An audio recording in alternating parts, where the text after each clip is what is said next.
Welcome to the Shreveport Connection with Tommy. This video is going to be about your TNA pay-per-view for the month of December. December the 11th still. Okay, but first I'll give you some brief TNA news. And let's see, I know Hulk Hogan filed a lawsuit against his ex-wife. Again, on defamation charges. Okay, TNA executive producer Eric Bischoff also lashed out on Twitter, I believe, on Linda Malia, that's Hulk's ex-wife, quoted by Ben silent on the Hulk and Linda divorce since the beginning, unquote. Bischoff wrote, quote, "Glad to hear he is filing a suit against her. She is a pig in every sense."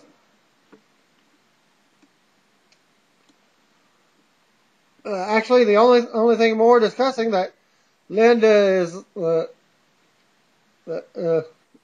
pissant, creepy little punk that's sleeping with her. Follow Bischoff at twitter.com/EBischoff. I guess the gloves are off now that Hogan has filed the defamation lawsuit against his former wife. It will be interesting to see whether Linda Malia responds. Well, upon further review, nope, won't be. Matt Morgan talked a WWE return, as he was asked by some fans, and he also talked about John Morrison and his TNA contract and more. Tag Team Champion Matt Morgan answered a few fan questions on Twitter on Thursday and shed some light on his future in TNA and a possible WWE return. Morgan revealed that he is under contract for 2 more years and replied to a fan who asked whether he'd return to WWE when he becomes a free agent. Regarding TNA, he said, quote, "Happy where I am at. Biz changes so often, though, that's why you keep options open," unquote.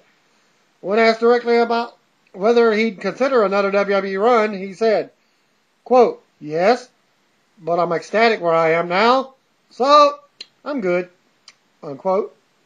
And Morgan was also asked about John Morrison's WWE departure, and he's quoted by saying, quote, "John has been one of my best friends, so I'd be happy for him," unquote. And he's asked whether he watches WWE. He said, "I DVR every show from any company." And he stated that his best friend in TNA was Kevin Nash, but now it's Mr. Anderson. He also said that Zack Ryder is killing it. And TNA will release the 2011 Bound for Glory DVD on January 17, 2012. So look for it at Walmart or Kmart or anywhere out there. Ric Flair made a rare TNA live appearance at the show in Plymouth, Massachusetts, or Maryland, on January. He will make a rare appearance on January 21st, 2012. TNA stars Rob Terry and Anarchia competed at the OVW house show in New Albany, Indiana this week. And since OVW is now their indie fed, like FCW is to WWE. TNA champion Robbie E. got married this week to a girl named Tara. No, that's not the TNA knockout. Well, it was last Saturday in New Jersey. So congratulations to him and his future endeavors with his new girlfriend, new wife, I should say. TNA President Dixie Carter wrote the following on Twitter about 2012. Quote, "Forecasted 2012 will be a great year of growth in TNA. Multiple ongoing projects been developed that are very exciting. Stay tuned."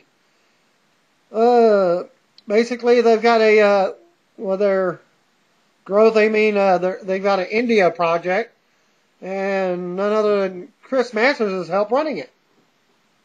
So, what happens when you leave one company? You go to another one in any way that you can help out another company. And she also announced this morning that the company has just signed a 2-year deal with Challenge TV in the United Kingdom. And finally,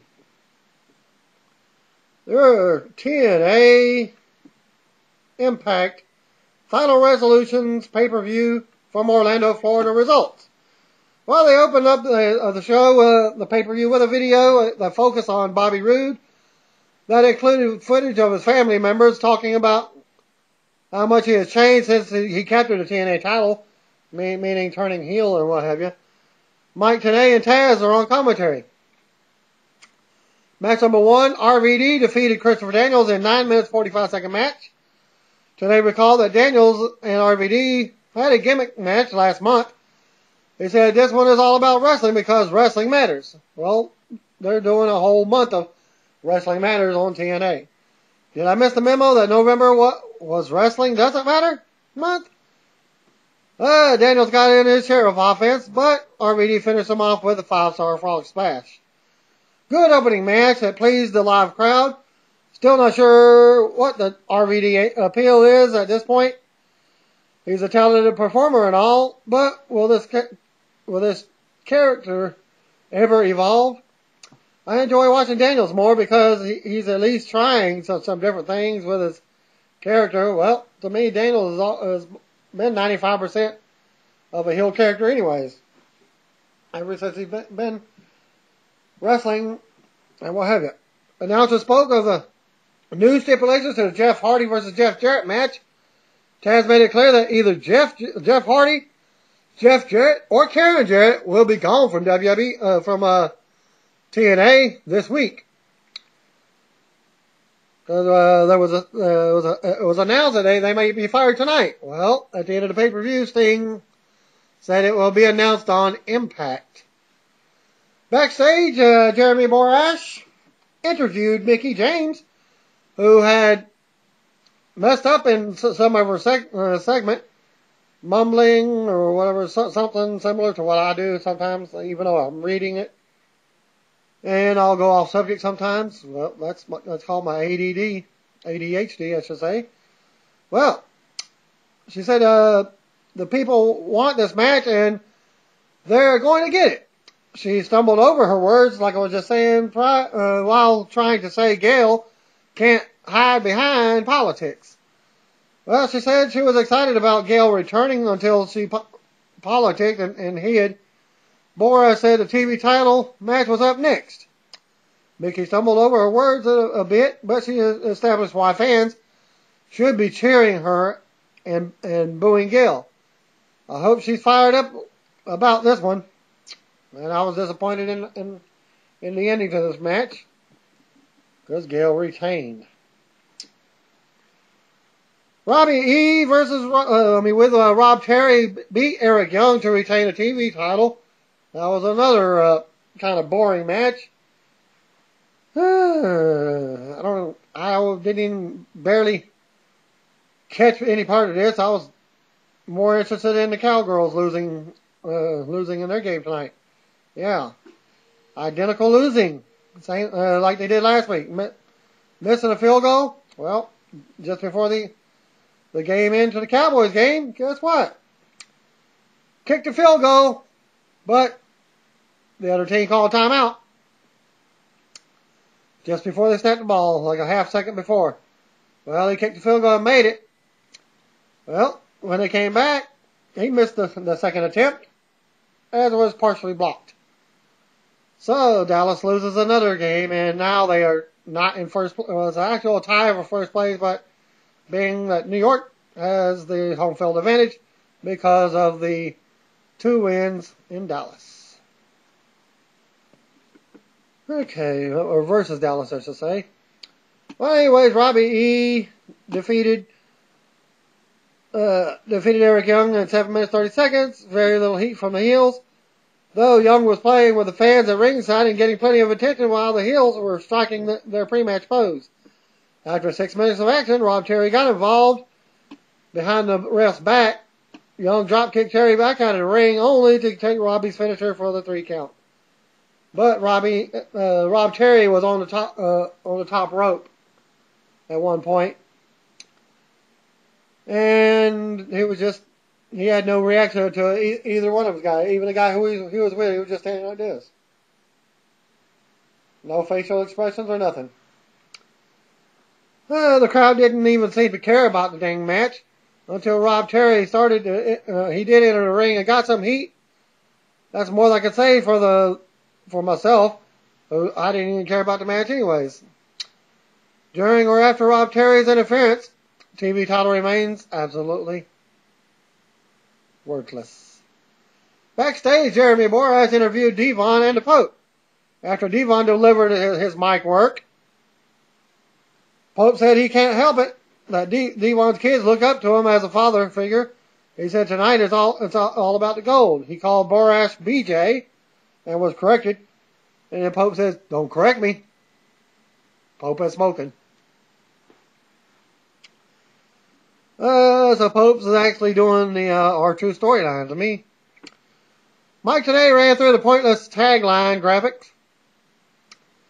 Match number 3, Matt Morgan and Crimson defeated Devon and Pope to retain the TNA Tag Titles in 9 minutes 45 seconds. This is, to me, the match was seemingly kind of no attention in this match either. I noticed that Pope got thrown out of the ring, and then whenever he got back up from his little throw out of the ring, he went up to Devon's kids, and just sat there for the remaining of the match and watched Devon get the pinfall, get pinned. So there you go on that. Okay, Devon says we're ringside for the match and hugged her father beforehand. Unbeaten Crimson did the bulk of the selling for Devon. He was on the verge of being pinned at 7 minutes 50 seconds when Morgan entered the ring to break up the pin. Champs then doubled on Devon while the referee stood and watched. Didn't work though. Devon clotheslined them both and continued offense and flurry that John Cena would have been envious of. Devon slammed Crimson and dropped Pope.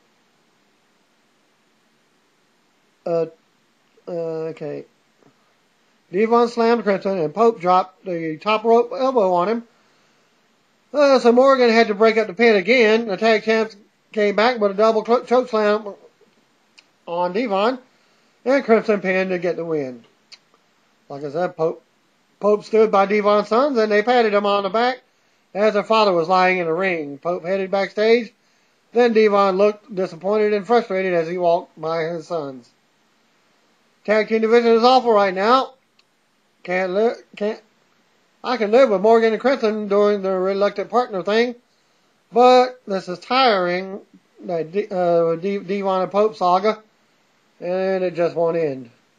They just need to put them up against themselves and let them go. Backstage, Jeremy Borash interviewed AJ Styles, who was getting his bad knee wrapped. Borash, who was watching Styles get his knee wrapped, said, rumor has it that Styles is nowhere 100%. Styles said, nah. He said, he's 200%. Willing and able. He said, Rue was able to destroy Fortune, but will never be able to destroy him.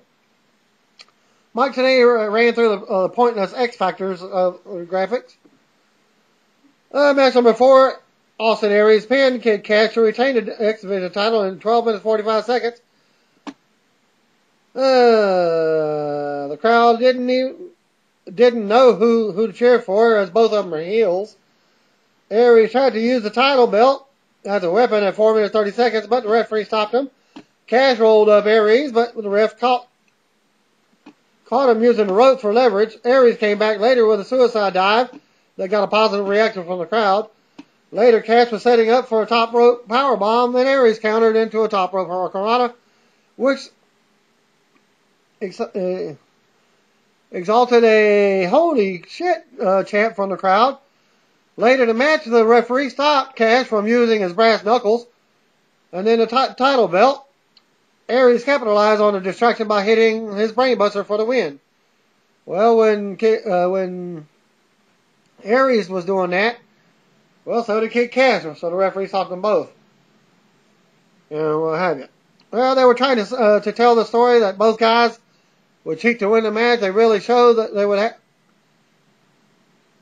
should have turned Cash face if they have any plans of keeping this program going, because the crowd cheered for big spots rather than on one wrestler or the other.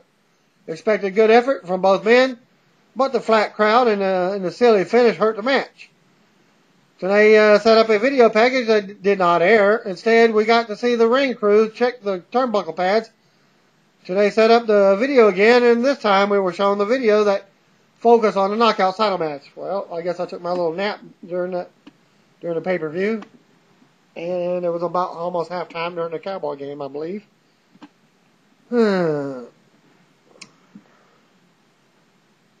Okay, match number 5. Well, let me go back a little bit. Yeah, okay. Yeah, match number 5. Gail Kim defeated Mickie James to retain the TNA Knockout title, 7 minutes 45 seconds. Kim performed a cool face first slam on Mickie at 2 minutes 30 seconds. Mickie came back with an offense, a run of her own. Gail grabbed the title belt and tried to leave, but Mickie stopped her and ran into the ring post at 7 minutes 5 seconds. Shortly after a little bit, Madison Rayne ran to ringside and distracted Mickie briefly. Gail capitalized with her eat defeat finisher and scored the pinfall. Madison entered the ring and helped Gail to her feet. Kim sold it as if she was near the point of exhaustion.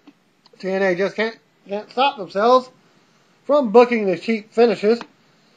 The crowd can't help themselves but being boring and sitting on their hands. They had an excuse during the heel versus heel match, but they were flat for the match, as they were for most of the show. Well, I was hoping for more from Kim and Mickie. Would have been the best match of the night, but the shitty finish. They weren't given enough time to make this feel much more than a standard knockout match, which is very similar with the WWE Divas matches, with the usual crappy finishes. Backstage segment, Jeremy Borash interviewed James Storm, who called himself a beer-drinking, ass-kicking machine. He was introducing James Storm, he was saying, formerly with a beer drinking. He said, beer money. He was going back and forth on the beer. Yeah, I'm drinking. Beer, drinking, beer, drinking. Yeah, you damn right, I'm a beer drinking, ass kicking machine. Video recap the Who Gave James Storm a Concussion storyline. Storm pinned Kurt Angle in 17 minutes 30 seconds. Let's Go Cowboy chants broke out briefly as the match got underway. Angle was on the aggressive on offense, and the announcer told the story that he was targeting Storm's head because of the concussion. They even hoped that Angle would show a heart due to the concussion. Angle locked Storm in the side headlock. The referee raised Storm's hand and dropped it twice, and it fell limp both times. He raised it and dropped it a third time, but Storm held it up. Very similar to the Hulk Hogan thing. And let's just say it didn't get much type of reaction from the crowd. Storm fired back with punches and clotheslines and charged Angle in the corner, but Angle raised his elbow. However, Storm came right back with a backstabber for their fall. Have I mentioned that the live crowd sucks? Angle hit a nice suplex to break up Storm's string of offense. Angle applied the ankle lock, but Storm kicked out of it. Or kicked off. Later, Angle did the spot where he runs up the ropes and suplexed Storm off the top for a near fall. Announcers praised Storm's resilience. Angle applied the ankle lock for what felt like the 100th time. One of the announcers said Angle had him. Of course, that meant he did not. As Storm kicked off Angle again and then DDT'd him on the ring apron at 15 minutes 45 seconds. Later, Angle hit the Olympic slam on Storm for a near fall. Angle tried to follow up with a moonsault, but Storm rolled out of the way. Storm came back with a last call super kick and scored the clean pin. After the match, Taz and Tenay agreed that it was an upset for Storm due to the his concussion issues. And I was surprised myself that they actually let Storm win. So it was a good match with strong storylines. Sadly, the live crowd wasn't even into the match. The announcers didn't do the wrestlers any favors. The announcers tried to tell a story, but Tenay just doesn't have the extra gear to go to when he's calling a good match. He and Taz were just too laid back and matter of fact about what was happening in the ring, so it was hard as a viewer to buy into the concussion story. Meanwhile, this crowd just blows. Sure, they reacted to Storm going over, but they aren't doing the show any favors. Announcers switched to talking about the new stipulation for the Jeff Jarrett versus Jeff Hardy. And if you didn't know, you better call somebody. Backstage, Jeremy Borash interviewed Jeff Jarrett and Karen Jarrett. Jeff blew a gasket over the new stipulation. He said he was being a company man by appearing on the TNA cruise when he got hired. Jeff said that there are 4 ways to win the match: pinfall, submission, through the door, and over the top of the cage. Sting showed up and stated the stipulation again. He held up handcuffs to mock Karen. A video recap that the highlights of this storyline in the feud. Go promo for Jeff Jarrett. Was it supposed to be an escape the cage style match? Well, my guess is that they wanted Hardy to hit the swanton off the top of the cage. Well, he did, even though he's got some back issues as of late. And when he did the swanton off the top, he missed. Jeff Hardy defeated Jeff Jarrett in the cage at 9 minutes 45 seconds with Karen Jarrett and Sting handcuffed at ringside. Hardy came out wearing a mask. Makes me wonder if he also watched Predators on one of the movie channels over the weekend. Hardy was wearing face paint underneath the mask. Sting came out last and was wearing shades. And this was like the shades that Blade wears when he did his movie. His Joker days apparently ended at Bound for Glory. Sting threw Jarrett inside the cage and then handcuffed himself to Karen. A loud Hardy and then a "Let's Go Hardy" chant broke out when the match started. Hey, welcome to the pay-per-view, folks. Hardy went for a swanton off the top of the cage. Jarrett moved. As I was stating earlier, Jarrett tried to escape the cage, but Hardy recovered and stopped him.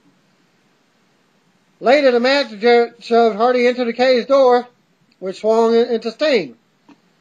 Karen managed to get the key to free herself, but at this point, it was Earl Hebner who had the cage door, and it looked to me like another screw job was about to happen. So I don't know how the cage door swung back and hit Sting or whatever. I believe it was Jeff Jarrett swinging the door to knock him down. So Karen managed to get the key free from her to herself from Sting just in time to slam the cage door on Hardy when he was trying to escape. Jarrett went for a cover, but Hardy kicked out. Karen tried to enter the cage with a guitar, but Sting got up from being knocked down and stopped her. Jeff hit the twist of fate and scored the clean pin. After the match, Sting entered the ring and raised Hardy's hand in victory. Hardy headed out as Sting grabbed the mic and announced, 4 days from now, on Thursday, someone is getting fired. And that's what Sting said, and then he exited.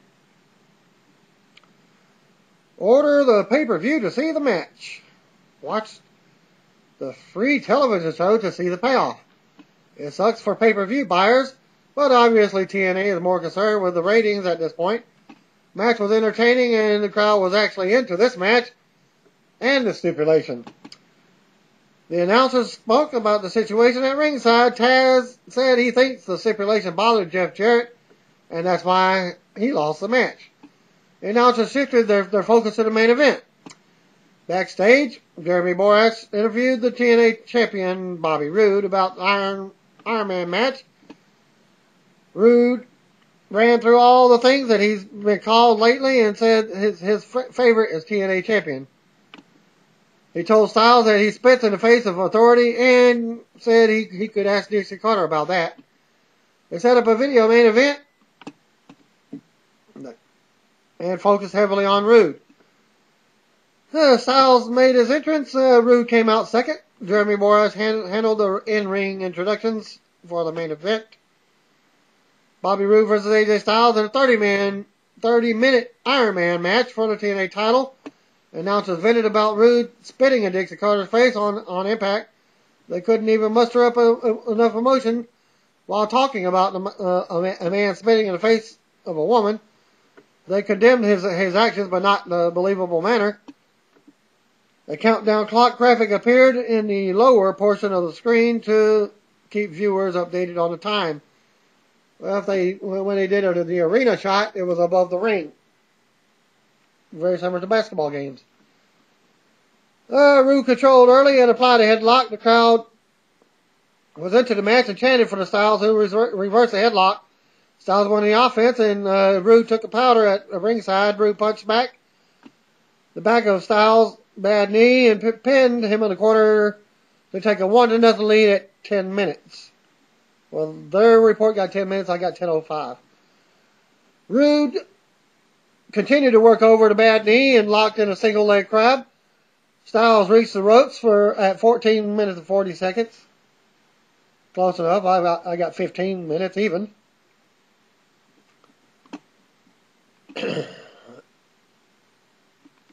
Let's see. I lost my spot here.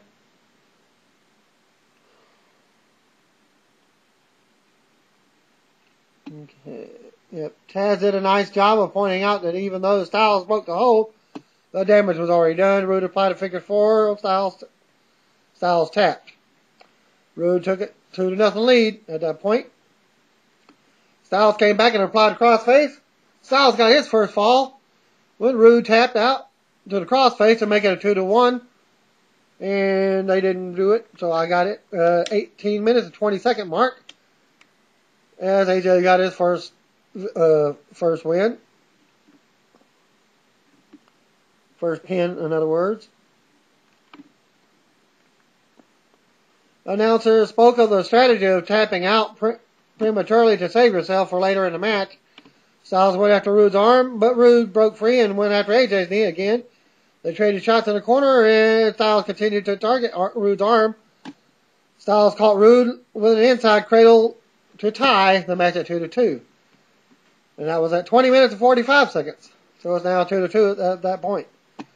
Styles hit a springboard 360 splash and got the pin to take the 3-2 lead with 7 minutes remaining.